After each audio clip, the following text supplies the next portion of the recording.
Olá, estamos começando mais um É Justo.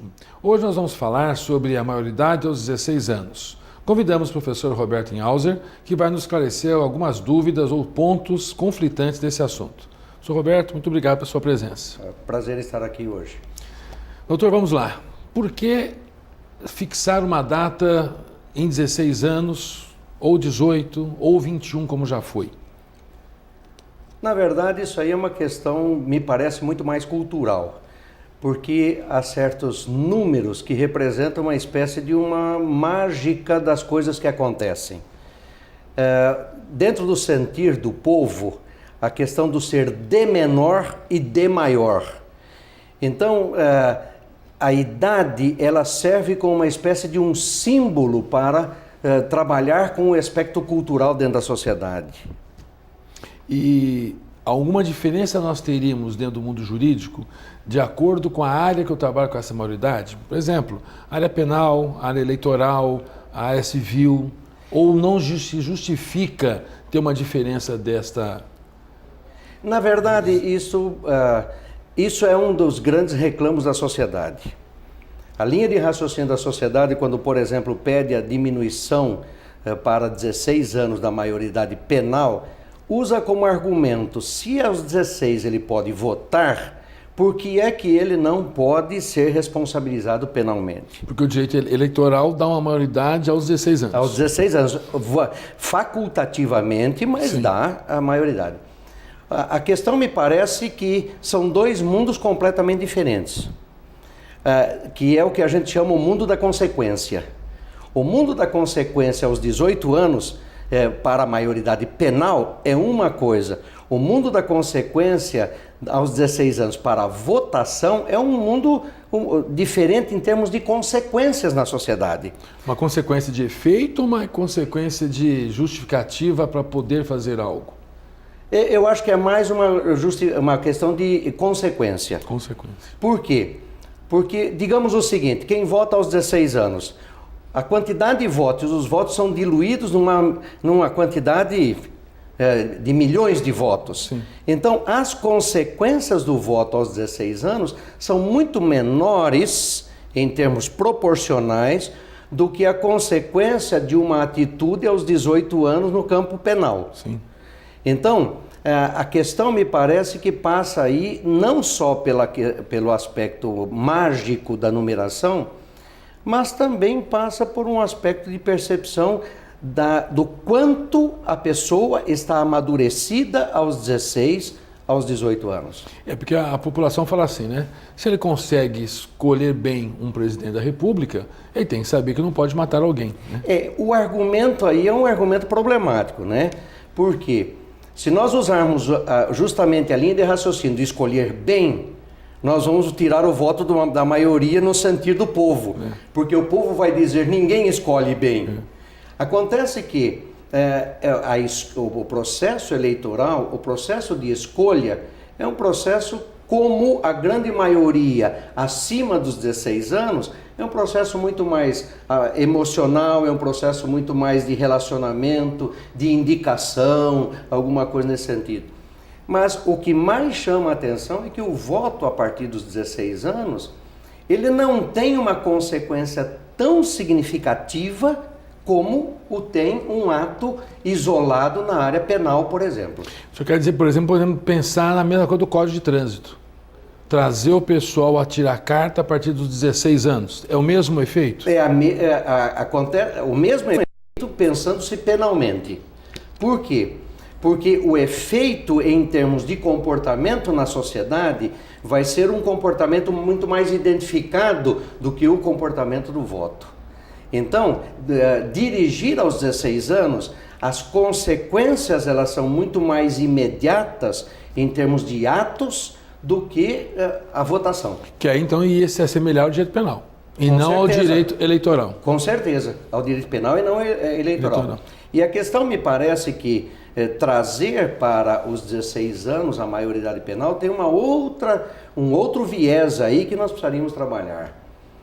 Me parece que não foi à toa que, de certa forma, nós viemos dos 21 para os 18, agora se reclama aos 16.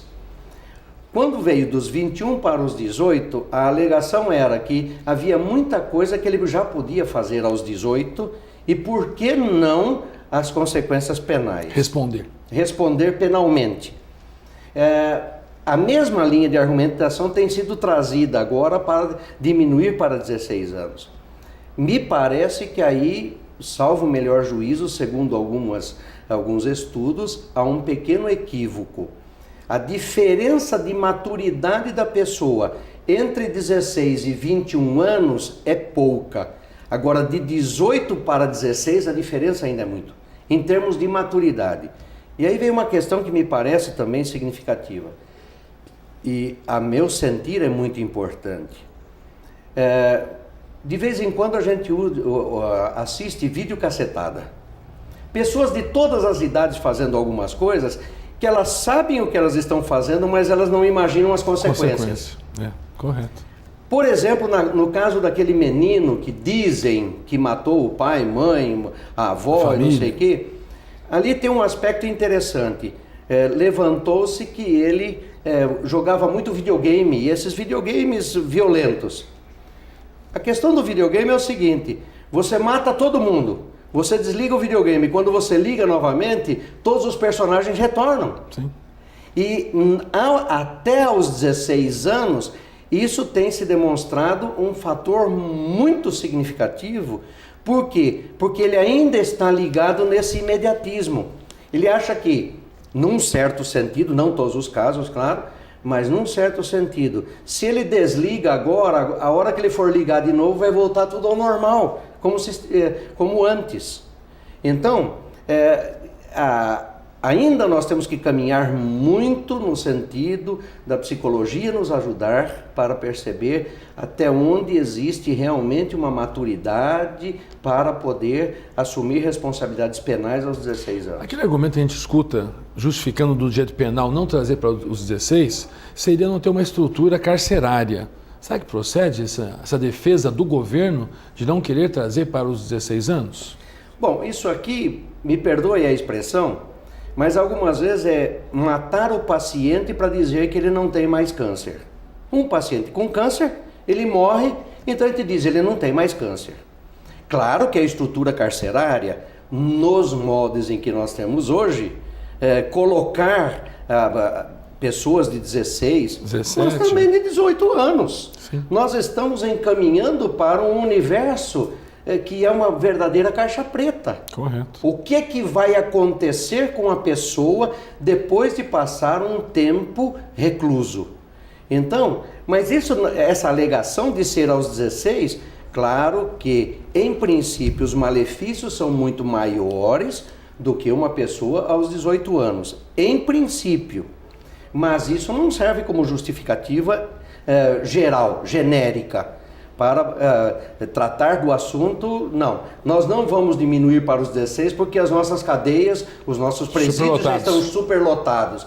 Bom, isso já é um outro Não tem onde colocar essa população que vai surgir. Mas esse é um outro problema. Nós, vamos dizer assim, isso se aplica não aos 16 anos, se aplica aos 18, aos 21, aos 28, aos 30, aos 40, aos 50 anos de idade, porque o problema continua o mesmo. É o que a gente percebe, a sociedade percebe também, né? Algumas áreas do direito você vai diminuindo quando o Estado não se preocupa como tanto com a idade. Por exemplo, ao descer de 18 para 16 para poder casar, o Estado de imediato mudou. Sim. E essa é uma questão que é difícil de gerenciar na nossa cabeça. Como é que eles aceitam a ideia de que aos 16 anos alguém possa assumir a responsabilidade de uma família casando e não possa assumir uma responsabilidade penal? Esse eu acho que é um argumento de mais peso, forte, né? De peso nessa consideração, certo? Agora, a experiência do dia a dia também mostra que casais que se casam aos 16 anos, normalmente eles continuam atrelados aos pais, de uma certa forma, financeiramente, emocionalmente, numa série de sentidos, o que demonstra ainda uma incapacidade independente. Uma dependência emocional, econômica, cultural e por aí afora, né? No dia de família nós temos aquele outro problema também da idade para escolher regime de bens, né? Que é algo meio incoerente, né? Como que o Estado proíbe que alguém aos 60 anos possa casar, mas não escolher o regime de bens que vai ter no seu casamento? Qual que a razão seria sociológica e política para tentar entender essa questão? Essa é uma grande incoerência do direito. Por quê?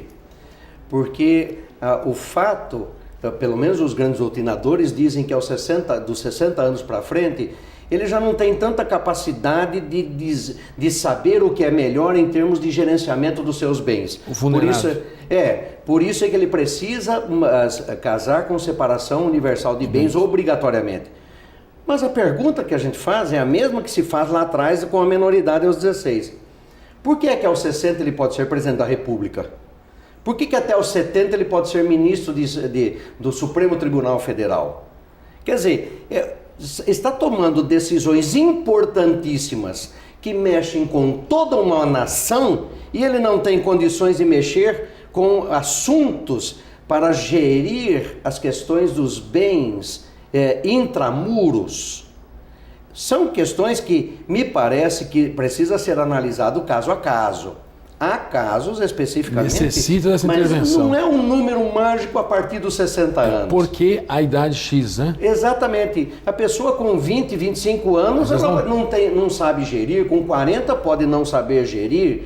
E tem pessoas com 80 anos de idade que têm plena lucidez daquilo que eles estão fazendo com a questão da destinação dos seus bens e tudo mais.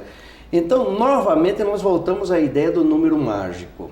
Cabalístico. A nossa cultura, ela busca alguns símbolos. E dentro desses símbolos com os quais a sociedade trabalha, está o símbolo da numerologia. O número 14, o número 16, 18, 21. E aí vem a pergunta, por que 21 e não 20? Criam aqueles problemas que a sociedade não consegue entender com justa razão. Se a pessoa com 59 anos e 11 meses ela se casa, ela pode decidir. Um mês depois, ou um dia depois, ela já não pode mais decidir sobre o regime de bens. Essa questão me parece que é difícil ser assimilada. E me parece que uma saída para todas essas situações está numa avaliação. No caso do menor, vamos pensar no menor infrator. Uma avaliação até onde efetivamente ele tinha não só a consciência, mas a percepção dos resultados daquilo, o quanto ele estava esperando definitivamente esse resultado e não na espécie do jogo do videogame. Certo. Por quê? Porque aboliria a questão da idade. Tiraria fixa. Como critério. Seria a idade como, vamos dizer assim, um representativo de uma possibilidade, mas não como fixo. Então, nós podemos ter pessoas com 12 anos que são perfeitamente conscientes daquilo que eles estão fazendo, né? E temos pessoas com 45 anos que elas não têm percepção daquilo que elas estão fazendo. Então, me parece que esse espaço cronológico nós precisamos trabalhar não só no mundo do direito, como no mundo da cultura nossa. A discussão é sempre essa, né? Baixar para 18, mas tem uma outra questão de data interessante. A parte geral do direito civil entende que quando completa 18 anos tem capacidade. Sim. Cabalístico também. Cabalístico, quer dizer... Por que aos 18 anos vai ter automaticamente uma capacidade civil? Então, por isso que eu falo que é um negócio meio mágico. Até às 11h59, que ele tenha 17 anos, ele é incapaz. A partir da meia-noite, ele passa, como num passe de mágica, ele passa a ser capaz. Agora, vamos pensar de um outro lado. Nós também precisamos ter referenciais. Senão nós ficamos assim sem saber alguns parâmetros com os quais nós podemos trabalhar. No campo penal especificamente, salvo o melhor juízo, entendo que a gente poderia começar a implementar estudos de caso a caso, para verificar até onde a pessoa tenha condições. Por quê? O campo penal é o mais sensível e mexe com a vida de pessoas, né? Então, eu acho que aí seria uma possibilidade de saída. Eu acho que esse assunto envolve questões não só jurídicas, como sociológicas, como psicológicas, como clínicas, né? Porque não basta criar-se datas. Eu acho que o que o senhor está colocando isso é a coisa mais precisa mesmo. E vamos um pouquinho mais além. Sociedades há em que uma criança, mulher, com 12 anos é entregue para ser mãe. Sim. Já pode ser mãe. E em outras sociedades, isso aí é um absurdo na nossa sociedade. Como? Adolescente ainda? Adolescente. Está iniciando a adolescência. Iniciando a adolescência, já ficar grávida, já vai carregar uma criança no colo, que maturidade tem, etc. Então, na verdade, nós estamos de novo trabalhando com números, né? Como se os números eles resolvessem mágicos todos os problemas, né? E não é por aí a questão. Doutor, nosso tempo já acabou. A conversa é boa, ela flui rapidinho, né? Estou à disposição para outra oportunidade. Agradecer o seu convite para retornar aqui aos nossos estudos novamente. Muito obrigado e assim que houver uma chance, uma oportunidade, com muito prazer estaremos aqui. Muito obrigado. E a você, nosso telespectador, muito obrigado pela sua atenção. Convidamos para o nosso próximo encontro. Obrigado.